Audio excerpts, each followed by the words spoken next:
Hello, hello, hello. We are back with another episode of Ketchup and Hustle. I'm Chef Carl. And I'm Chef Paul. And what do we have today? We have Cullen Schwarz in the studio remotely, of course. Cullen, where do we find you right now? Denver, Colorado, from my house. Denver, Colorado. Cullen, thank you for joining us. Cullen is the CEO and founder of DoneGood. DoneGood is a online marketplace for products with a soul, if I'm going to say it that way. That's a good. I like that tagline. That's pretty good. Yeah. So for products that are doing good for the earth and the humans that live on it, DoneGood does. It does some curating on the front end so that consumers can come to the marketplace and purchase with confidence. And so their dollars are going behind businesses to do better. That's right. And so Awsm Sauce is a proud member of the DoneGood community. And so we're thrilled to be live and up there and operating. And there are a lot of similarities, although not necessarily in the product, but in the mission and in our positioning, our market positioning between Awsm Sauce and DoneGood. And I imagine many other products that are existing on DoneGood as well. And so we are pumped to bring Cullen on to talk about how he started this business. Similar to when you're listening to me and Carl talk about Awsm Sauce and the birth and growth of Awsm Sauce. It is a founder story, and so we're pumped to hear Cullen's founder story, the trajectory of his business, the highs and lows. Yeah, the ups and downs are the thing that there's no ups and downs. It's just one high to the next, man. Just everything's always good all the time. We love that attitude, and so you know it's a lie. You know it's an absolute lie. But we still love the attitude. We still love sure. Yeah. So yeah, I think first let's give an intro from Cullen. Tell us a little bit about how you got to where you are, and then I think Paul, I think we just pepper him with questions. Yes, please, because our listeners are starting to come to realize that we're giving a real-time update on the challenges that we have, and we're giving some advice based on what we're learning. And so I think if we can jump into that with you, finding out where you started and how you got to where you got, then we can start poking. Totally. No, I love it. I really appreciate you guys having me on, and appreciate, that Awsm Sauce is one of our newest partner brands on DoneGood. And I like that tagline. I don't know if you're looking for marketing work. You got a promising career. And I like the products with the soul. I mean, that's really, that's a lot of ways to describe it. We could say, products that are making the world better instead of worse, like a lot of of the stuff you buy off Amazon or whatever. Both because Amazon's not a great company. Also, what do you know about any of the companies selling on there? So another way to say it, Forbes called us the Amazon for social good, right? So voting with your dollar, right? Exactly, right? And so you all and all our partner brands are doing it in the products they make through their own business practices. We're trying to get all those brands in one place, so it's super quick and easy for people to find whatever they need to buy, right? And so we screen every brand to make sure companies are paying living wages, empowering workers, making products in a way that fights climate change instead of exacerbates the problem. And because, so now this will, I guess, get to your question. I'll tell you something about my old career, but the reason I quit that old career is because I believe all the stuff we say about how consumer spending is the world's most powerful force for change. Who we give our money to is the number one way that we impact the world. And so, all the change that we're all trying to do, we vote and we march and we volunteer for nonprofits and we donate, we do all that stuff. And then we make a bunch of money maybe not a bunch, but, we make money through our jobs, through our income. Who are we giving it to? Throw it back to those people. Throw it back to the people who are working against us, right? Yeah. And so, we've got to pay attention. I believe, who I give my money to is the number one way I impact the world. So I want to pay attention to who that is. But then how do we make it super easy for people to know that companies are doing good? All right, well, we'll screen the companies, put them all on one site so you can come and buy everything that you need. We don't have everything that you need just yet. You all are our first, condiments, but we work on building it. We have, clothing, home goods, food and drink products, makeup, a variety of other things. And we keep working on it. I think, we're talking to a phone charger, some phone companies that are trying to make electronics are hard, but trying to use, good environmental practices with all the metals and materials and stuff like that. Yeah. How long has DoneGood been doing good? Yeah, so now I could answer your first question too. Yeah. We've been around 7 years, so I'll go backwards. But Okay. that was, that was. I'll go back to the beginning. I had this idea actually. Back in college, I was a part of a bunch of progressive agitator groups and things. As we do, on college campuses.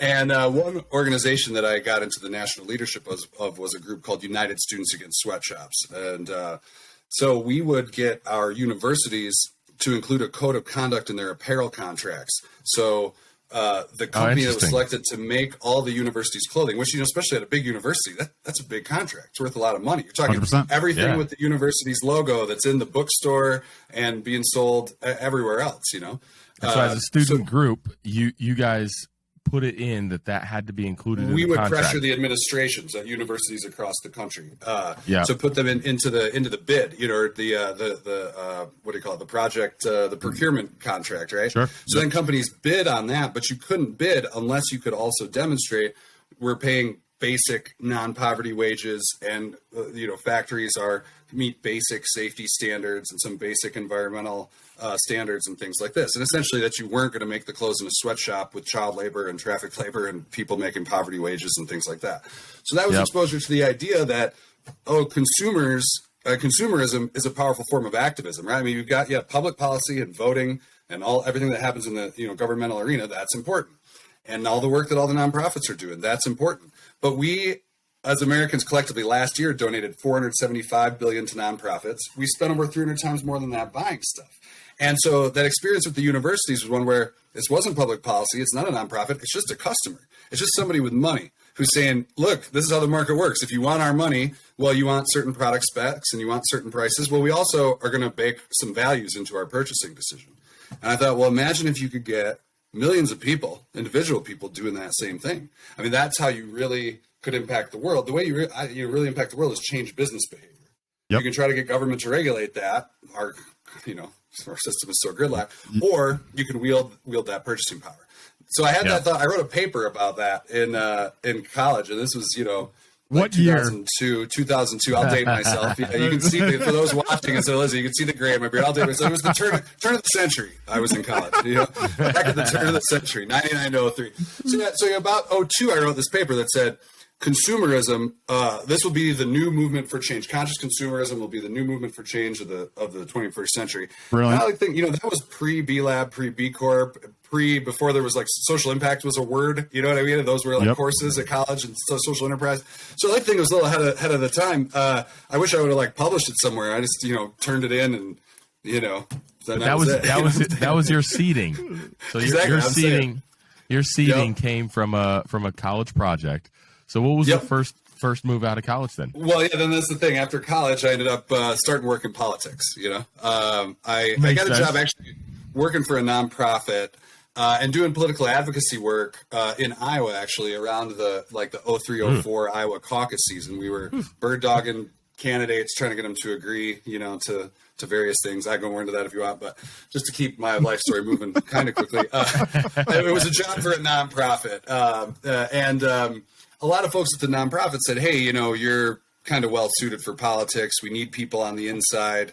You ever thought of giving that a try?" And I thought, well, I had thought about it, but I thought, it seems like a dirty business. I'd rather be an advocate from the outside. But they made good points. And I thought, I'll try it out. So I got a job on a political campaign, and the next thing I started doing well at that. And I started kind of getting promoted and getting other jobs, and had a pretty good career going. But in the back of my mind, I still always had this idea of, around galvanizing consumer spending as a force for change. But so let me just pause you right there, just so our listeners understand. So number one, you're the director of communications for a sitting senator, and you do that for a period of time, and then move on to be the press secretary in the Obama administration for the Department of Agriculture. Is that right? Am I getting sort of? Those are right. Yeah. Wow, Paul. Yes. You did some rabbit hole. Somebody stalked my LinkedIn for 5 seconds. Yes, exactly. Yeah, no, you got that right. Yeah, I worked for a couple different members of Congress, including a Senator Stabenow. And altogether, I was in D.C. working on Capitol Hill or in the Obama administration from 2007 to 2015. I had a couple political jobs before that as well. So it was, it was a decade, a little over a decade in that business and that line of work. And it it was going well. You know, I'm traveling around with one of President Obama's cabinet secretaries and being the spokesman and press secretary for an entire department of the U.S. government. You know, agency that, or a department that has was over 100,000 employees and $150 billion budget or something. So yeah, it's like it's incredible, and it's kind of, I don't know, it's well, you say that. But. Well, what's interesting though, I think, and Paul, what you're probably pointing at is people would put that as a highlight of a career. Correct. And so walk us through what's the thought process from like, okay, I got this career that, you know, in all intents and purposes is that I've made it. I've done pretty well. I've made it. I can say Obama And in then my you're job like, title. okay, I'm going to let go of that and I'm going to pursue entrepreneurship. I mean, Well, I'll tell you, that's a scary thing. Yeah, no, definitely. Especially because then I was at the point where if I really wanted to cash in, like then I could, especially Department of Agriculture, I could have probably, you know, gone to work for Monsanto and been, you know, making, I don't know, a few $100K a year or something. But then I'd also have to consider killing myself, you know what I'm saying? Or, you know, I had gotten an offer from, private sector political PR agency. Also, I mean, now I'm at the point where you get out of the government work and you cash in and you make a lot of money. Yep. So of course I said, oh, well, I can never do that. Right? Yeah. But honestly, it was because I'd kind of gotten to that point in my career, and it was, you know, at some point I had to come back to this idea that I had before about, I mean, I just, like I said, one thing about working in politics for that long, and especially, I got to a kind of high level. And still, I don't know, man, sometimes the work is like boring and menial and like sometimes you get to do cool stuff, you know, but like, I don't know, sometimes it's still boring and you're like, what am I really doing? What am I really accomplishing? You know, I mean, I think the work with Senator Stabenow's office, that it's a good example. Like 3 years it took us, but we finally passed a bipartisan farm bill that by all accounts was the most progressive farm bill in history. But to get consensus and get Republican votes and Democratic, and everybody's got their own parochial interests depending on the crops and things like this. Sure. It was better. We reformed subsidies for big ag companies and we improved investments in, you know, organics and local food systems and, you know, financing for grocery stores and food deserts. And it cut the big subsidies from a ton of billions to a little less billions, and it increased the good stuff from millions to millions.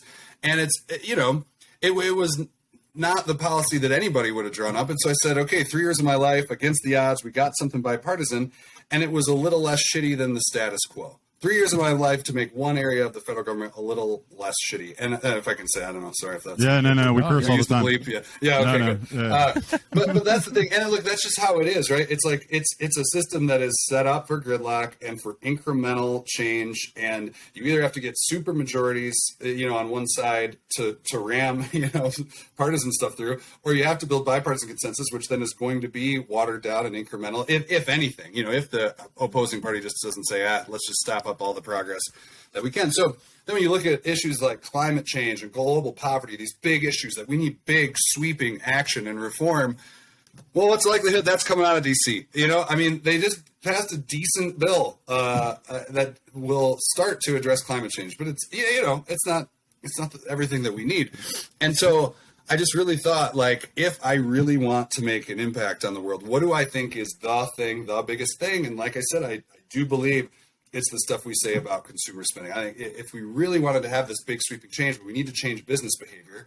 And what if every business in the world was operating as sustainably as the companies on DoneGood? What if they were all paying living wages like the companies on DoneGood? Well, if every business in the world acted like that, climate change wouldn't be an issue anymore. We'd solved it, right? Now, I know it's going to take time to get like every business to do that, but every time we can help someone make a purchase from a highly sustainable business, a business that's empowering their workers and paying good wages, we take a step closer to that world. And if you can build a platform that has millions of people moving billions of dollars, you know, to these businesses, you're really fueling the social enterprise movement, right? You're really helping businesses grow, more businesses like these start, and you're also demonstrating demand so that these big corporations start to change their behavior too. I think that's the hope for humanity. I think that's the path for change. So yes, I mean, if that's what I think, I got to quit that old career and try this. Yes, so totally agree. But I guess what would be extra interesting for Carl and me is the personal piece. So sure, what is going through your head when you have the position and just Cullen the human, where you're saying, gang, okay, I'm now in my mid 30s and I'm trying to figure out if I'm going to if I'm going to continue down this path on politics. Totally. And so, what's going on in your own head when you make that decision? I think that was a lot of it. And I mean, I can go a little deeper, I guess, which is what I was feeling. But it really was, what am I doing with my life? What is it really going to impact? It is. It's what impact? What am I contributing? And what am I working toward? Even if we accomplish our goals, like even if we elect, Democratic majorities and we pass legislation, what's it really going to mean in the end? What are we really getting done? And look, I still think that work is important, and I'm glad there's a lot of young people, energetic, who are down there working in politics. And I think the work that a lot of nonprofits are doing, I don't want to take anything away from that. I think that $475 billion that we all gave last year, I hope it goes up. But it really was what do I really believe? What do I really think? And what do I really think could make an impact? And it was, I guess it's about aligning my decisions with my beliefs. And I also, I think there's an increasing recognition among, those younger than us, where we choose to work is where we're going to spend the majority of our waking hours on earth. It's where we're going to spend the majority of our life. How do I want to spend my life? This isn't just where am I going to get a paycheck? How do I want to spend my life? And do I want that work to be meaningful and purposeful? And the other thing is, I guess it's, if I really believe that galvanizing consumer spending and fueling the growth of businesses that are doing good for people on the planet, if that is the number one way to impact the world, well, am I the type of guy who takes swings at big things or not? You know what I mean? And that was ultimately as I was, because, there's the time where you're like, okay, I mean, for a long time, I was like, okay, someday I'm going to get out of politics and try this thing. And at some point you don't do it for a while and you're kind of waiting, well, what's the right time? What's the right time? What's the right time? I mean, ultimately, I remember. What's the counter argument? Well, as you were going through that, where you're waiting, what was the counter argument that kept you there for longer than? It's just the momentum. I guess inertia. Things in motion tend to stay in motion. You get another job, and you're like, well, okay, I got to do this one for at least a year or two, probably, right? Then you get another job, and you don't want to quit within 3 months or whatever. So there was also that. I'd been with USDA for about a year and a half, and ultimately I said, do I want to be the kind of person who is willing to give up stuff and potentially earn less, which I definitely have earned less money this entire 7 years. The first year I went with no paycheck, paid myself a very small salary. The next couple of years, finally, I'm at the point where I'm just making somewhat less, a percentage less than my last job in DC instead of multiples less. Congratulations. Thanks. One day I'll get to just where I was when I was in DC, with inflation.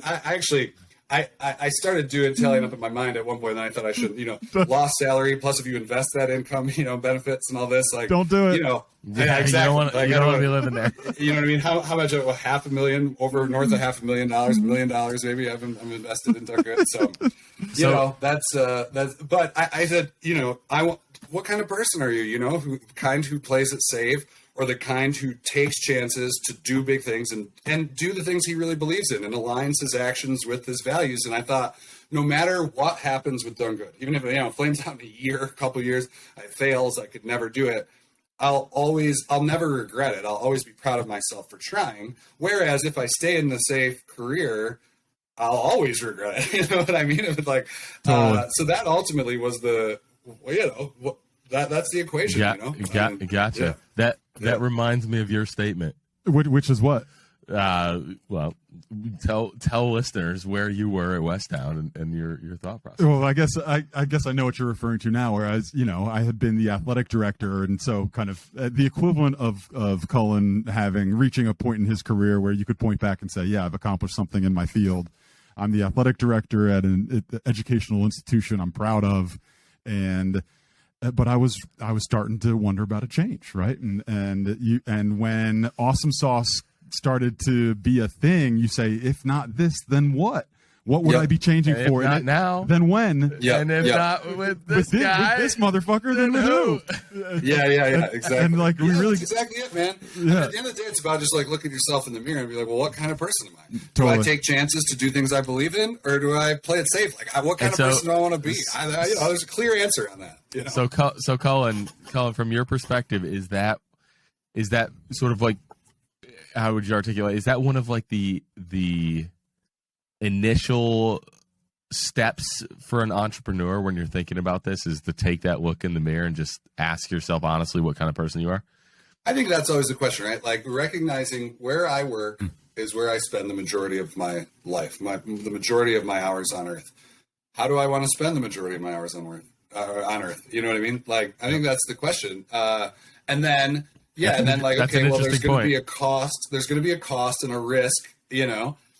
Yeah. And look, I don't know that you know what I mean? I don't know that it's always the right answer, you know, to take depending what the company is, depending what the product is, depending what I can't say it's always, especially if from my perspective, if the company ain't doing something good for the world either, it's like tricking people into giving you money, right? You know what I'm saying? Like, Totally. Like then maybe don't do it, you know?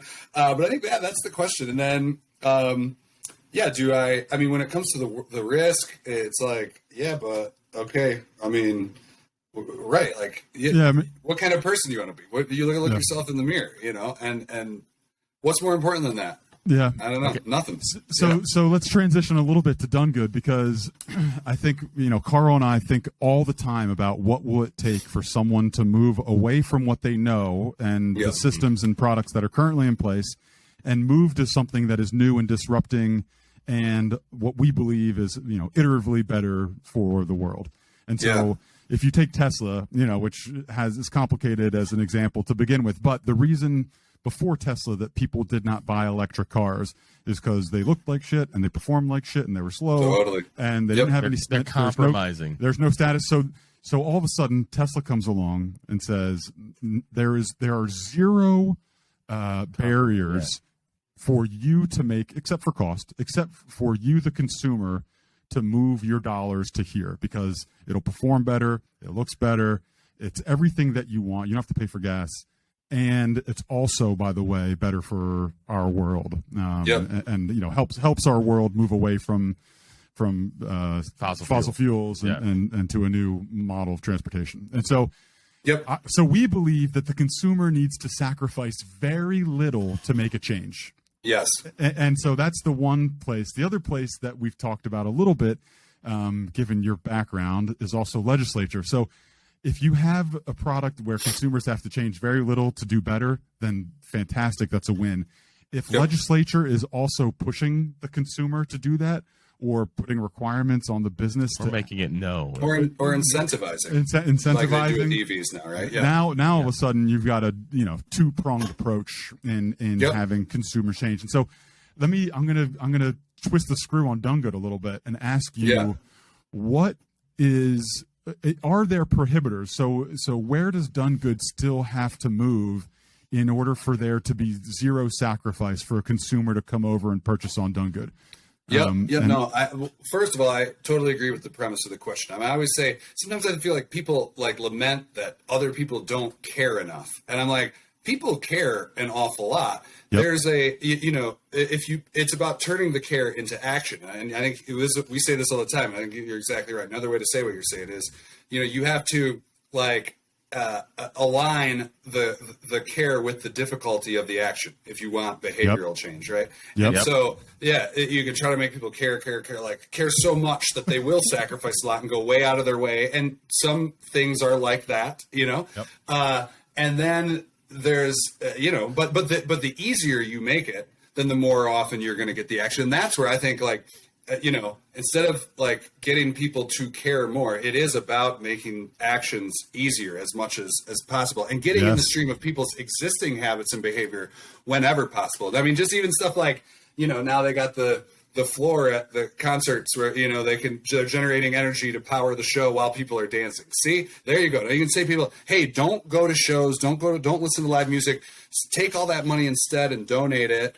And like, okay, but what are we trying to build? We're trying to build a world in which people are happy and healthy, and the environment is good enough where we can stay alive and stay happy and healthy. But so that's the thing, right? You tell people like, hey, when I was 20, I got to say, I thought like, okay, I'm going to give all my money other than my basic necessities to charity. I'm going to live in a tiny house. I'm going to wear one robe, like, you know what I mean? And then, that's the thing, right? Like, so everything for others, and all my free time, I'll be spent doing stuff for others. Like, I'm going to maximize a good life, and that's super hard and super difficult, especially if you're trying to live in today's society. And especially if once you realize like, you're going to kill yourself that way. Like, you have to rest, you have to relax, like you have to enrich your spirit and your soul somehow, probably by listening to some music or traveling from time to time. So it's about like, it's not about that total self-sacrifice. It's about trying to lead a life where you're happy and energized but are a net plus and helping others to be that net plus on the world too. Right. Yep. So like in the case of DoneGood, I think, what are we trying to do? We're trying to make it super quick and easy and convenient to shop with all these companies. There's more and more of these, companies like yours starting up that are paying good wages, empowering workers, super eco-friendly. How the hell do people find them? You know what I mean? And so we hope that by putting on one site, and then, customers who like your product will shop with other brands and vice versa. People shopping for ethical clothing will say, oh no, now I can get condiments in a more sustainable way. Cool, I'll do that. Bring it.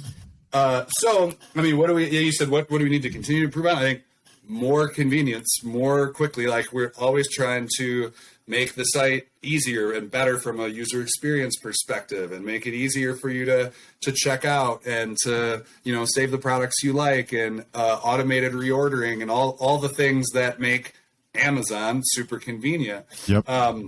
We don't currently have, 2-day or 1-day or immediate shipping. I mean, our shipping, our partner brands, we're the marketplace where you find the companies. The shipping policy and the timing is based on whatever our partners could do. Now, as we get bigger, can we start establishing fulfillment systems that could also help get people their products more quickly, so it's more competitive with Amazon in that way? Yes. And then on the other hand, but it is also like, we're never going to, kill our workers the way Amazon does in warehouses, or the drivers have to pee in bottles because everyone is, so overworked trying to get those packages out that quickly. So, I mean, there's always going to be that balance between trying to be as convenient as possible and as quick as possible, because that will get more people to shop more responsibly more of the time, while also like then communicating some limitations with customers and hoping that they get that, like, listen, it might be 3-day shipping, man. You know what I'm saying? Like, maybe we can set up systems that help all our partners ship more quickly, in a way though that doesn't overwork people and underpay people and and injure people and all this. So it's that balance. On that shipping, is shipping one of the biggest rubs against your business model?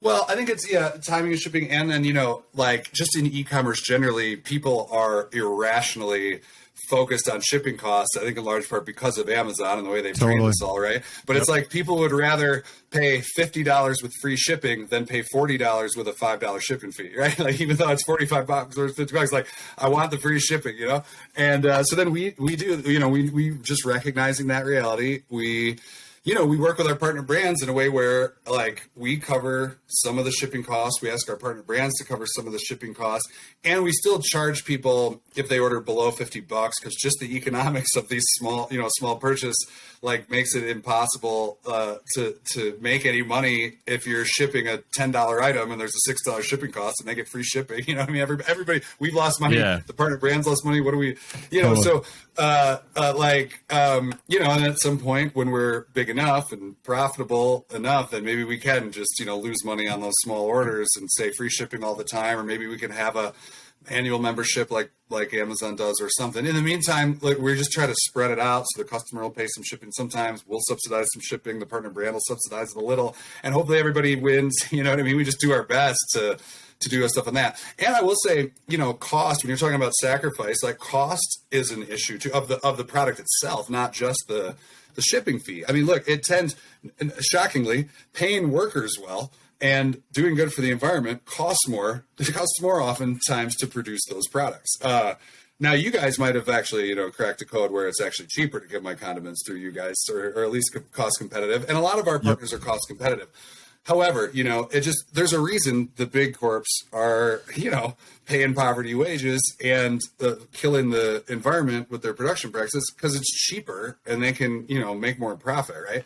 So sometimes there is, we work very much on, affordability, making sustainable products more affordable and accessible. I'll try not to filibuster on this too long, but I got a lot of stuff to say in this area. But one is, an irony of capitalism is that people who work for a living can't always afford to buy other products made by people who are paid well, right? Like that's messed up, isn't it?